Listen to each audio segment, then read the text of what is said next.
Let me tell you something. You have to be willing to be vulnerable.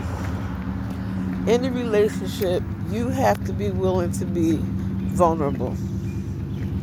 You have to be willing to be transparent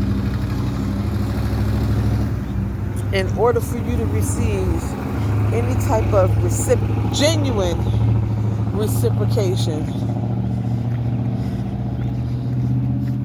Even the Bible tells us the pure in heart. You have to be pure at heart, whether it's an apology, whether it's your love, whether it's your support. You have to be vulnerable. You have to be open, and that's a fearful place to be. To open yourself up. You don't know if it's going to be reciprocated.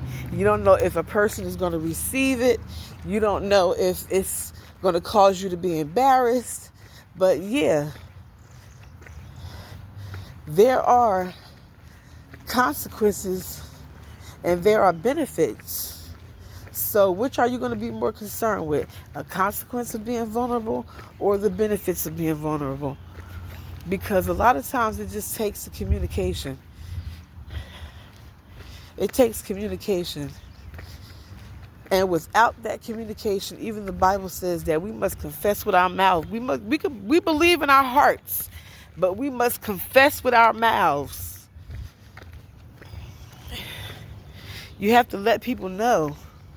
The Bible also says, in all things that you do, gain understanding. How can you gain understanding if you're not opening your mouth to communicate your need or what you want to do? If you want to do something for somebody, it's on your heart, do it. If you don't.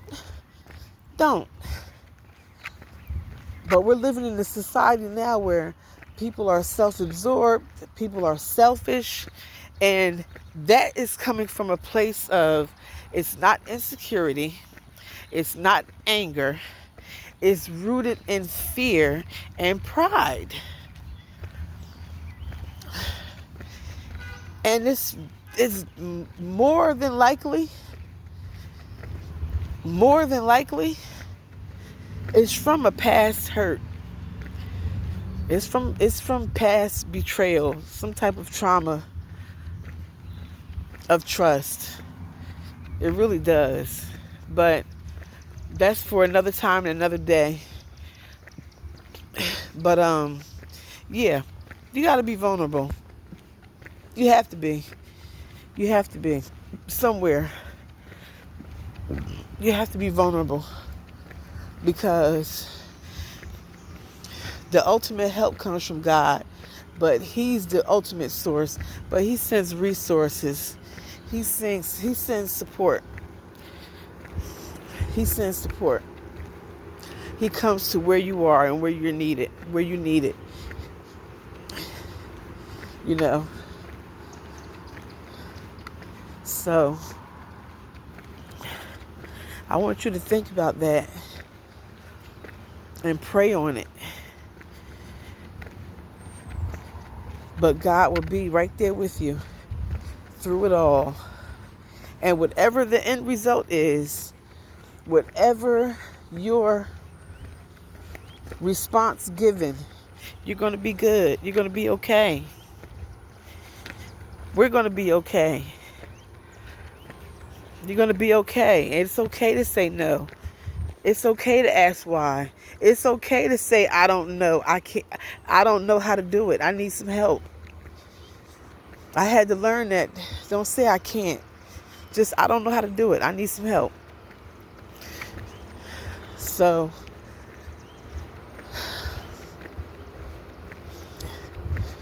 because times are,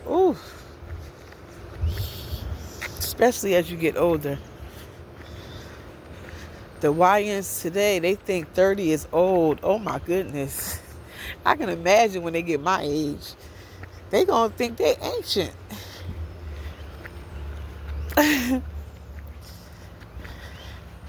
And when I worked as a nurse's aide, my oldest patient was 91, still spoke clear. Of course she needed assistance, but she still spoke clear. And she said, at the time, I was like 47, 48, 47, 48. And she said, oh, you're still a spring chicken. I'm like, what? I'm almost 50. She said, you still have room for mistakes, honey.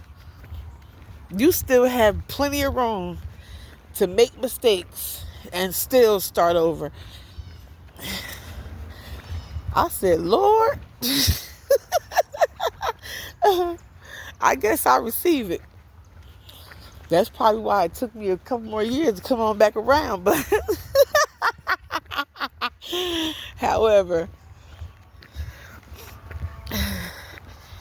I had to be vulnerable to the Lord and let him know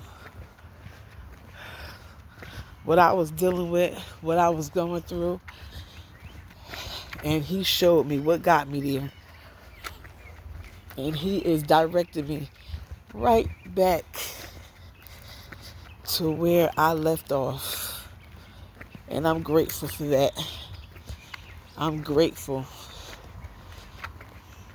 That type of love is bigger than agape love. It's God love. That's it. Y'all have a good evening. This month is not over.